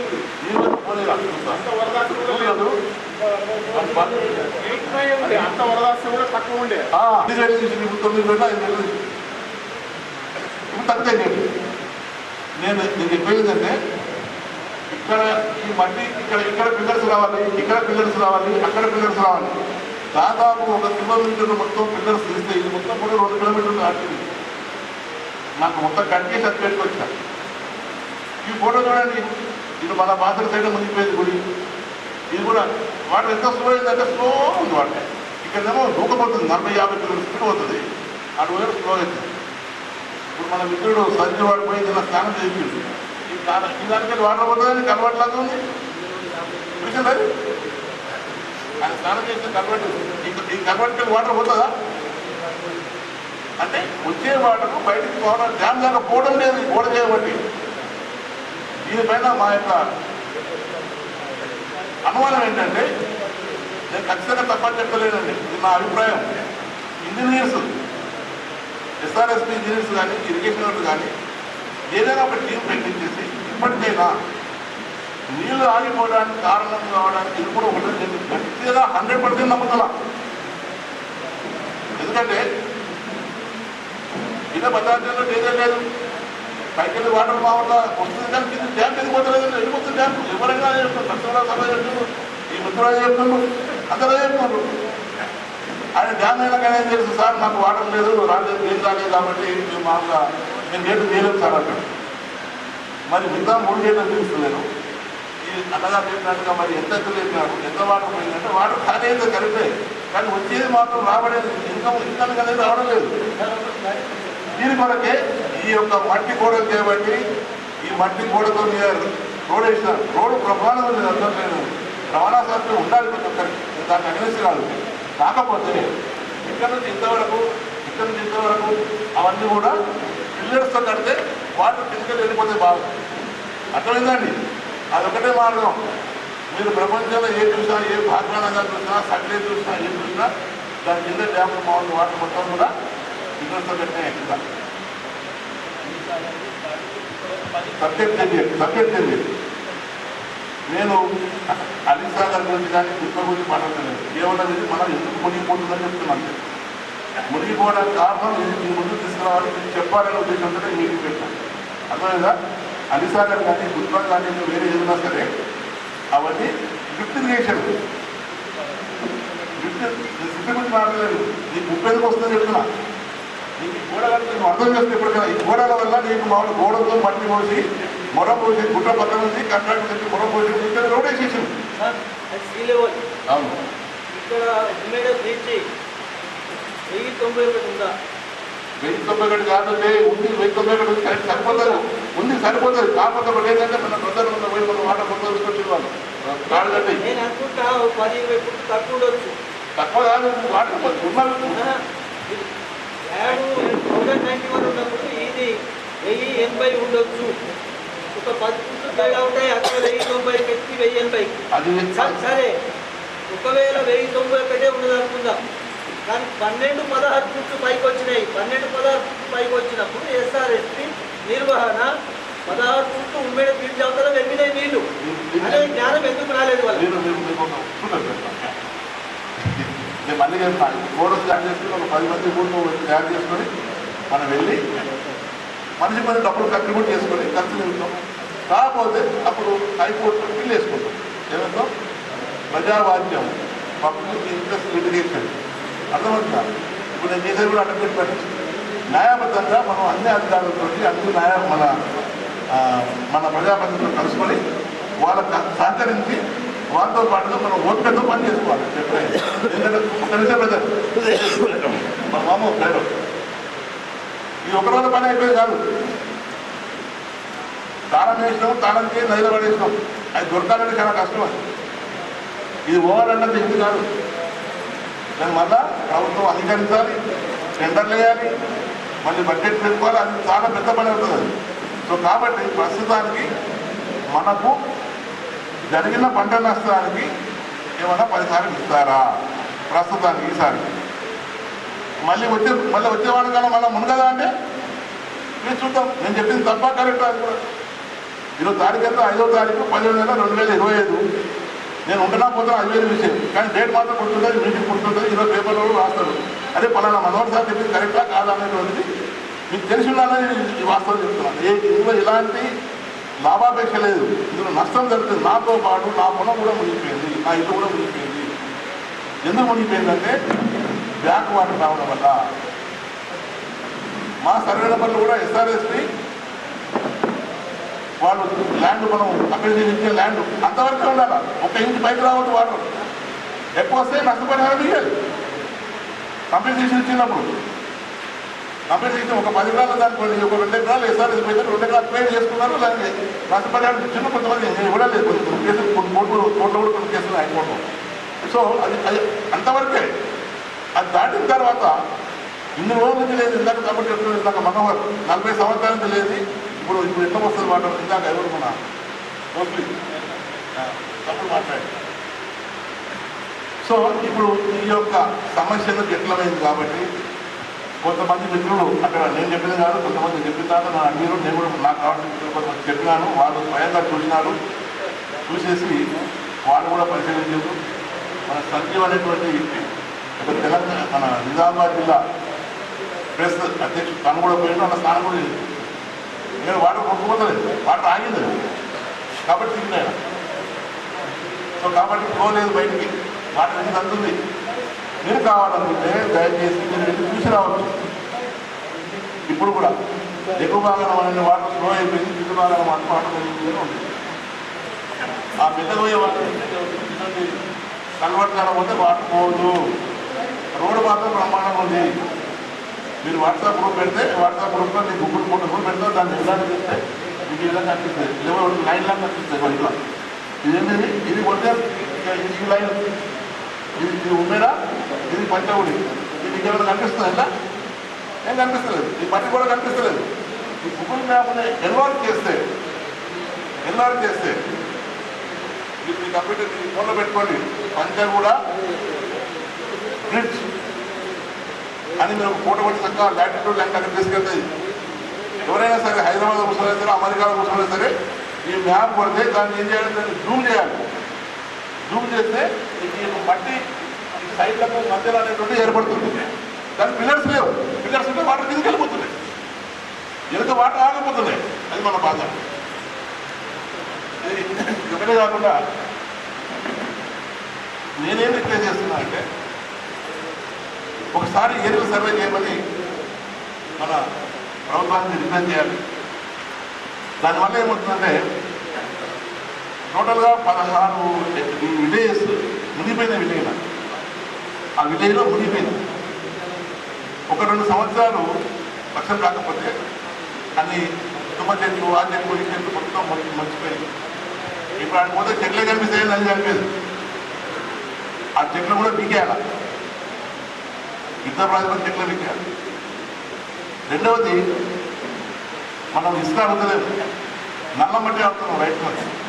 గవర్నమెంట్ మీద డిమాండ్ చేసి రిప్లేస్ చేసి ఒక జీవో తీసుకుంటే పరివాహక ప్రాంతాల్లో ఉన్న రైతులు ఆ నల్ల మట్టిని తీసుకెళ్ళి వాళ్ళు పొలాల్లో వేసుకుంటారు. పొలం బాగవుతుంది, అది హైట్ పెరుగుతుంది, గోదావరిలో నీళ్ళు కూడా మట్టం పెరుగుతుంది. అవునా? ఒక రోజు ట్రాక్టర్ వచ్చి 10 మినిట్లు పోలీసు వాళ్ళు వస్తారు, లేకపోతే ఎందుకు వస్తారు, సార్ బంద్ చేయి అంటారు. వేరే జ్ఞానం ఏంటంటే 3 రకాల ఉపయోగాలు. మనం మట్టి కొట్టుకుంటే నల్ల ఉన్న మట్టి, మన చిన్న మట్టి లాగా నల్ల ఉంది, పక్కన బాగుపడతాయి, ఆ ల్యాండ్ కూడా హైట్ పెరుగుతుంది. మూడవది గోదావరి నదిలో స్టోరేజ్ ఎక్కువ పెరుగుతుంది. ఇంకో విషయం ఏంటంటే ఇందాక అనగా చెప్పినట్టుగా ఆ మడ్డు గేట్స్ ఉంటాయి కింద, అవి పనిచేస్తున్నారో తెలియదు. అంటే మట్టి వేరుకుపోయినప్పుడు వాటిని నడిపిస్తుందా లేదా, ఆ యంత్రాంగంలో నీళ్ళలో పోయి మనం చూడలేము కదా, అది అధికారులుగా తెలుసుకోవాలి. కాబట్టి అవిటిని కూడా అవి పనిచేస్తున్నాయా లేదా, అదే మీద ముందర మనుగడ ఉన్నది. లేకపోతే మనతో పాటు మన పిల్లలు, మన మనుమనులకు కూడా ఈ యొక్క బాధను భరించలేక తప్పదు. ఇది ఒకరోజు అయిపోయి పని కాదు. ప్రధానంగా మనకు ఉన్నటువంటి ఈ సమస్య తీరాలంటే మనం అందరం కూడా ఫస్ట్ ఇమ్మీడియట్గా ఒక గ్రూప్ ఫోటో పెట్టాలి. ఒక గ్రూప్లో ఏం కావాలి, అందుకే మొత్తం పట్టుకోవడం తీసుకున్నాం. దయచేసి మీ ఊరి పేరు, మీ పేరు, మీ యొక్క ఫోన్ నెంబర్ వాట్సాప్ గ్రూప్ పెట్టేస్తే రేపు కందకుర్తి కాడ మామూలుగా బ్రిడ్జ్ వాటర్ వెళ్ళింది అంటే నేను ఒక విషయం మనం చెప్పకపోయినా మంచిగా కందకుర్తికి వెళ్ళి వాటర్ పైకి వెళ్ళి ఎందుకు వాటర్ కూడా చెప్తాను బ్రిడ్జ్ మీద వెళ్ళి. అయితే ఏ ఊళ్ళో ఏం జరిగింది రైతులందరూ మెసేజ్ పెట్టి అందరూ 1 నిమిషం అందరూ తెలుసుకుంటారు. పైకి వెళ్ళి ఎంత వాటర్ వస్తుంది నిజాం సార్ తెలియదు, పొద్దుగాల పేపర్లో వాటర్ వస్తుందని తెలియదు. వద్ద వస్తుంది అని అంటే మనం కనీసం ఆ మూటలన్నీ పక్కన పెట్టుకుంటాం, ఆ పెట్లను పక్కన పెట్టుకుంటాం, పశువులు, గొర్రెలు, మేకలు అన్నీ కూడా మనం ఎత్తులో వెళ్ళిపోతాం. 1 రోజు 2 రోజులు అవి వచ్చినాక తెలుస్తలేదు. మనం మీరు ఇక్కడ జరిగినటువంటి విషయాన్ని మీ విజయంలో వెళ్ళి ప్రతి రైతుకు చెప్పాలి, ప్రతి ఒక్క వ్యక్తికి చెప్పాలి. ఈ విధంగా జరిగింది కాబట్టి నెక్స్ట్ మీటింగ్కి మనం ఏం చేయాలి అనేటువంటిది ఒక కార్యాచరణను రూపొందించుకొని ఒక కార్యవర్గానికి జమ చేసుకోవాలి. ఒక యాక్టివ్గా ఉన్నటువంటి ఒక వ్యక్తిని, పొలిటికల్ లీడర్ కాదు, వేసేదారుడే ఉండాలి. ఇందులో ఈ యొక్క కార్యవర్గంలో వేసేదారులే ఉండాలి. నో లీడర్స్ వెళ్ళి అప్పుడే కానీ మనం అధికారులను కానీ రాజకీయాన్ని గట్టిగానే చెప్తాం. నేను ఒక పార్టీ చెందిన అనుకోండి, ఎందుకంటే పనులు అర్థమైందా? సో ఈ మేఘజాలను ఉద్యోగి దయచేసి ఇందులో మీ లోపల నెక్స్ట్ టైం ఉన్నప్పుడు ఒక ఎన్నికల కోడ్ ఉంది కాబట్టి కోర్టు మనం గౌరవించాలి. ఈ యొక్క ఎన్నికల కోడ్ లోబడి మనం యొక్క మీటింగ్ నిర్వహిస్తున్నాం కాబట్టి మనం ప్రశాంతంగా ఈ యొక్క మీటింగ్ కంక్లూడ్ చేసుకున్నాం. మీ బాధలు చెప్పండి. ఇందాక విజిట్ చేసినటువంటి మన మిత్రులు కూడా కొంతమంది వివరించినారు, వాళ్ళు చెప్తారు అసలు ఏం జరిగినటువంటిది. మీరు కూడా తీరుగా ఉంటే రేపు కానీ ఎల్లుండి కానీ మీరు వెళ్ళి రాజకీయాన్ని చెప్పి నిజమా కాదా, ఆ రోడ్ ఏంటి దయచేసి చూసిరండి, కానీ తీయకండి. మా సంజయ్ తీసి స్నానం చేయకండి. ఆయన స్నానం చేసి నీళ్ళు బాగున్నాయి సార్, రుగ్గా పని నాకే. దయచేసి సంజయ్ నువ్వు కూడా చెప్పు, ఎందుకంటే నీకు కూడా ల్యాండ్ ఉంది కదా, నేను మీ అనుభవం చెప్పు. ఇప్పుడు నాతో పాటుగా నేను దాదాపు 3 సార్లు వీలు చేశానండి నా కుటుంబంతో. సో మీరు ఎవరైనా సరే మీరు ఈ వాట్సాప్ వచ్చిన వాళ్ళకి నేను గూగుల్ మ్యాప్ నేను పంపిస్తాను, ఈ ఫోటో కూడా పంపిస్తాను. మీ దగ్గర మీ ఊళ్ళో జరిగిన పంట నష్టం ఫోటోలన్నీ కూడా గ్రూప్లో పెట్టండి. అది మధ్య జమ అయి ఉంటుంది. ఎందుకంటే ఇప్పుడు కందపట్టి కాడ ఏమైంది అనేటువంటిది ఆ పాత్రలో తెలియదు, వాళ్ళకి తెలియదు. ఒక ఊరి పేరు, ఆ రైతు పేరు వస్తే ఒక సపరేట్గా మనం ఆగో తయారు చేయాలి. ఎందుకంటే పెద్ద మనుషులు ఆ దగ్గర రాలేదు, అన్ని కూడా తెలియలేదు. బాబు మన ఎమ్మెల్యే తిరుగుతున్నారు, మన బోధన ఎమ్మెల్యే గారు కానీ మన రైస్ ఎమ్మెల్యే గారు కానీ వాళ్ళు వచ్చిపోయినారు.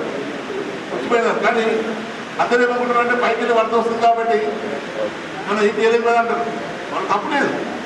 కానీ అసలు విషయం ఏంటంటే ఈ యొక్క పిల్లర్స్ లేకుండా మామూలు గోదావరి మొత్తం మేజర్ పార్ట్ ఓన్లీ 1/4 సగానికే మామూలు మట్టి పోసేసి మిగతా పిల్లర్స్ లేకపోతే పెట్టడం ఈ మట్టి కూడా ఆపుతా ఉంది. వాటర్ ఏది తగ్గుతుంది. దయచేసి మీరు వెళ్ళి చూసిరండి. చూసేసి తప్పుంటే సార్ మీరు చెప్పి తప్పని చెప్పండి, సరిదిద్దుకుంటా. మీకు కరెక్ట్ అయితే వాట్సాప్లో మీరు మామూలు సార్ మీరు చెప్పండి అందరినీ పడుతుంది అర్థమైందా? సో కాబట్టి నా యొక్క మాటను మన్నించి మీరందరూ కూడా దసరా పండుగ మన గాంధీ జయంతి జరిగిందని చాలామంది పండుగ చేసుకోలేదు. ఆదివారం నాడు మీరు చాలామంది ఎంజాయ్ చేయాలనుకున్నారు. పాపం పత్రికా విలేకరులు కూడా పాపం మన మాట ఇది అందరూ వచ్చినారు. సరే కొందరు ఇక అయిందని మనం ఏం చేయలేము కదా. ఇంకోటి విషయం, ఇప్పుడు అయిందని ఇద్దరు ఎందుకు కాదు, మళ్ళీ జరిగే అవకాశం మళ్ళీ 100% ఉంది. రేపు కూడా రావచ్చు మళ్ళీ కొత్త మళ్ళీ ఖచ్చితంగా పోయిన పెట్టుబడి పోయింది, వచ్చే రావు 2 వేలు ఇప్పుడు ఇట్లా పోదామంటే పాపం చెప్పండి.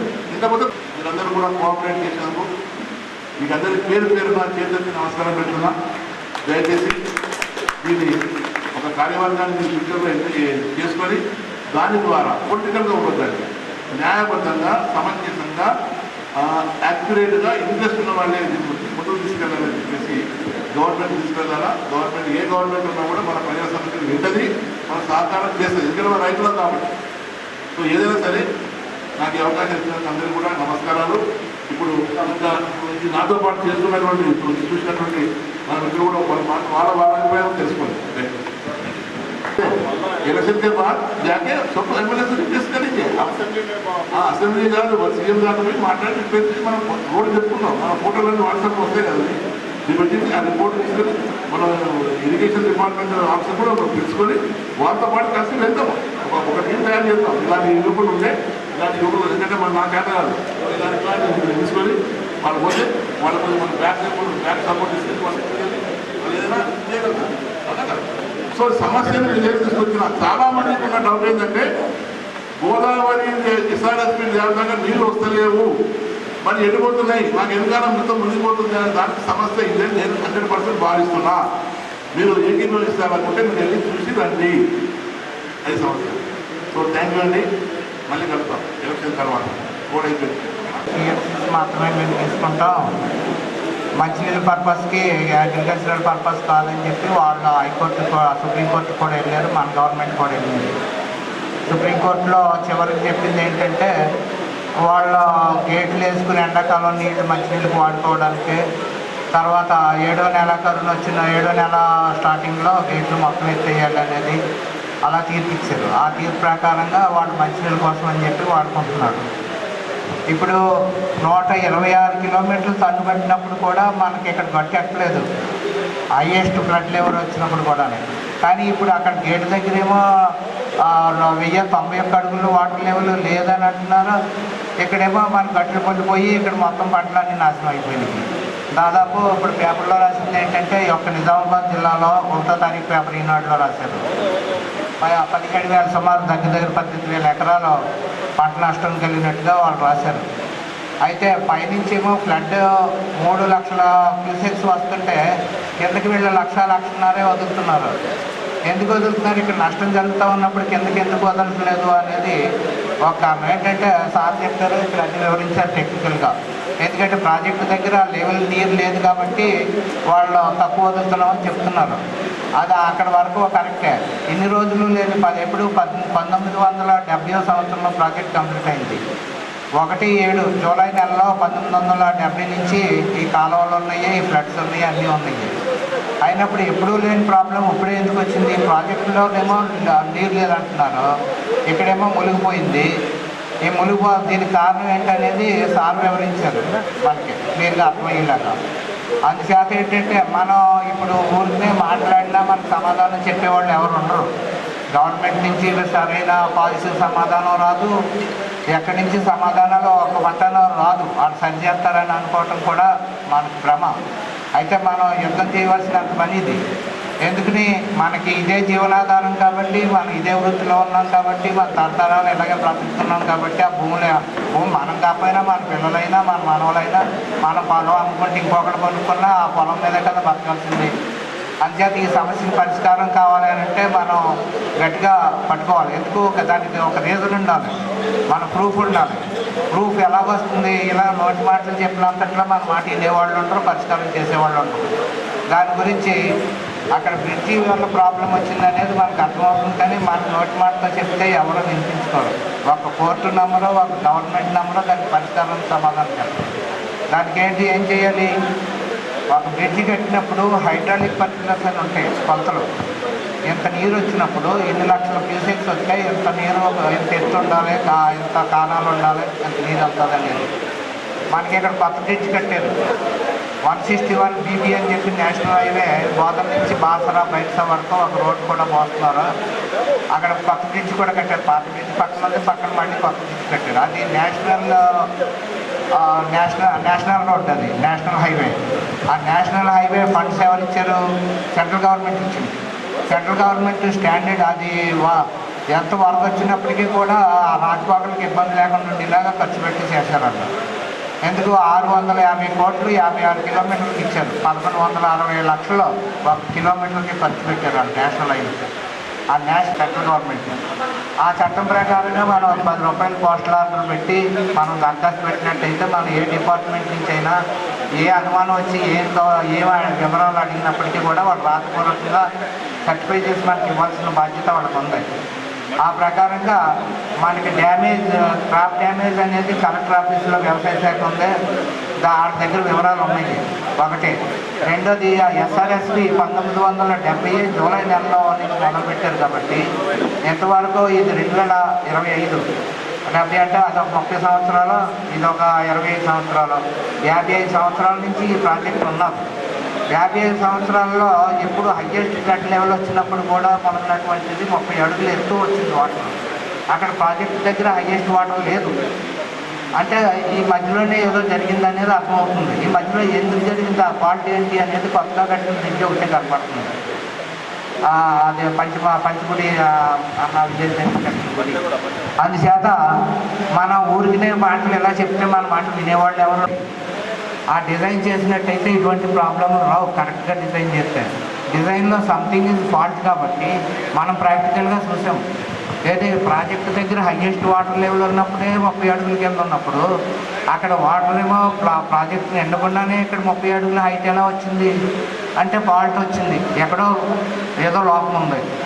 ఆ లోపాన్ని మనం నిరూపించాలి అంటే అక్కడ ఇన్ఫర్మేషన్ యాక్ట్ ప్రకారంగా SRSP వాళ్ళ దగ్గర వివరాలు ఉంటాయి.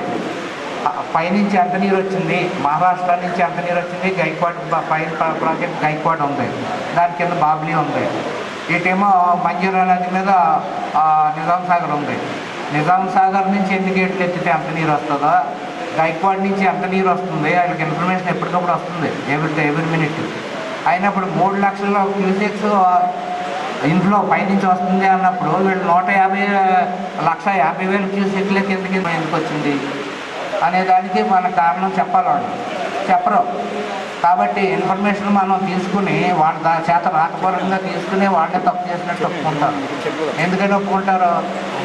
ఏ రోజు ఎంత నీరు వస్తుంది, గోదావరి ఎంత వస్తుంది, మంజీరా వస్తుంది, ఎంత వాగులు వస్తున్నాయి, ఎంత నీరు వస్తే ఈ ప్రాజెక్ట్ ఎంత లెవెల్ నిండుతుంది అనేది. ప్రాజెక్ట్ కట్టినప్పుడు కెపాసిటీ 122 TMC. తర్వాత షిఫ్ట్ వేసింది, ఆ మట్టి మ్యాట్ వేసిన వల్ల ఇప్పుడు 80 TMCలోకి వచ్చి పడింది, తగ్గిపోయింది వాటర్ కెపాసిటీ. అది హైయెస్ట్ వాటర్ లెవెల్ ఉంటే కూడా ఇప్పుడు 80 TMCలో వస్తుంది. అటువంటిప్పుడు వీళ్ళు పైనుంచి నీరు వస్తున్నప్పుడు ఇక్కడ ముప్పు ఉన్నది అన్నప్పుడు కింద వదులుకోవాలి వీళ్ళు. వీళ్ళకి ఇన్ఫర్మేషన్ ఎప్పటికప్పుడు వస్తుంది. అయినప్పుడు వీళ్ళు ఎందుకు వదలలేదు అని అంటే మా ప్రాజెక్టు దగ్గర నీళ్ళు లేదని చెప్తున్నారు. అక్కడ ప్రాజెక్టు పూర్తిగా నిండిపోయినప్పుడే 126 కిలోమీటర్లు తగ్గుపడుతుంది. మొత్తం గోదావరి పడుకుండేది 1465 కిలోమీటర్లు. అందులో మన తెలంగాణ కందకుర్తి దగ్గరికి వచ్చేసరికి 700 కిలోమీటర్ల పైన ఉంది. గత ఇంచుమించుల మధ్యలో ఉన్నాం. ఇక్కడ మనం గోదావరి నదికి మధ్యలో ఉన్నాం. పైన వర్షాలు తక్కువ, అసలు ఎప్పుడో కానీ వర్షాలు ఎక్కువ పడతారు జనరల్గా. కింద పక్కనే వర్షాలు ఎక్కువ, అందుకని ఫ్లడ్స్ ఎక్కువ వచ్చేది కింద పక్క నుంచి వస్తుంది, పై పక్క నుంచి ఎప్పుడో కానీ రావు. కానీ ఈ సంవత్సరం వచ్చినప్పుడు వీళ్ళు ఎందుకు ఎక్కడ లోపం జరిగింది అనేది గమనించినాకే ప్రభుత్వంలో అంత పెద్దగా చూసేవాళ్ళు లేరు. నెలొత్తులో కాడికి జీతాలు వస్తే హాయిగా ఉంటారు, జేబులేసి పోతారు. ఇక్కడ రైతులు ఏమైపోరు, ప్రజలు ఏమైపోరు అనేది వాళ్ళకి అనవసరం. అయినా ఒక్కడ సాల్వ్ చేయలేదు ఈ ప్రాబ్లమ్ని. దీని గురించి మనం హైకోర్టుకి వెళ్ళాలి, అవసరమైతే సుప్రీంకోర్టుకి వెళ్ళాలి, విత్ ఎవిడెన్సెస్తో వెళ్ళాలి. ఆ ఎవిడెన్సెస్ ఏంటి? SRSP వాళ్ళు అవుట్ఫ్లో పైనుంచి ఎంత నీరు వచ్చింది, కిందకి ఎంత నీరు వదిలేదు, ఆ మిగిలిన నీరు ఎన్ని TMCలు, ఆ TMCల నీరు ఇక్కడ ఉండేది 80 TMCs కన్నా ఎక్కువ ఉండడానికి లేదు. కానీ ఇంత 30 అడుగుల నీరు ఎక్కువ ఎందుకు వచ్చింది, దానికి వాళ్ళు సమాధానం చెప్పాలి. అందుకే వాటర్ లెవెల్ ఎంత ఉంది, ఎంత నీరు వచ్చింది, ఏ రోజు ఎంత వచ్చింది, ఏ రోజు ఎంత కిందకు వదిలేరు, వాటర్ లెవెల్ ఎంత ఉంది, వాటర్ ఎంత నిల్వ ఉంది, కెపాసిటీ, ఇవి 4 వివరాలు వాళ్ళని అడిగితే ఇస్తారు. రాతపూర్వకంగా ఇస్తారు. అది మనకి ఎవిడెన్స్ ఒకటి. రెండో ఎవిడెన్స్ ఏంటంటే ఏ బ్రిడ్జ్ అవనివ్వండి, ఎనీ డిపార్ట్మెంట్ అవనివ్వండి, మనం అడిగిన ఇన్ఫర్మేషన్ ఇస్తారు రాతపూర్వకంగానే, సర్టిఫై చేసి మరీ ఇస్తారు. దాని ప్రకారంగా అక్కడ బ్రిడ్జ్ లోపం, బ్రిడ్జ్ తర్వాత కట్టింది ఆ బ్రిడ్జ్ ఒకటే, దానివల్లే మనకి ఎఫెక్ట్ వచ్చింది అనేది. ఇంకా అంతకు మించి మార్పులు ఏం జరగల. అది సానుభూతిగా వివరించాడు మ్యాప్లతో సహా, ఎవిడెన్స్తో సహా. అది కాకపోతే టెక్నికల్గా మనం చూపించాలి, వాళ్ళు నమ్మేలాగా టెక్నికల్గా చూపించాలి అన్నప్పుడు ఇన్ఫర్మేషన్ యాక్ట్ ప్రకారంగా వాళ్ళని మనం అడగాలి. ఏది ఆ రోడ్డు పోసిన వాళ్ళు, ఆ వంతులు గట్ పర్టికులర్స్ అని చెప్పి వివరాలు ఉంటాయి వాళ్ళ దగ్గర. కొత్తలు ఆ డిజైన్ ఉంటుంది, ఎస్టిమేట్ ఉంటుంది, అగ్రిమెంట్ కాపీ ఉంటుంది, ఆ కాంట్రాక్టర్ చేసిన అడ్రస్ అన్నీ మనకు ఇస్తారు. అవన్నీ ఎవిడెన్స్లు తీసుకుని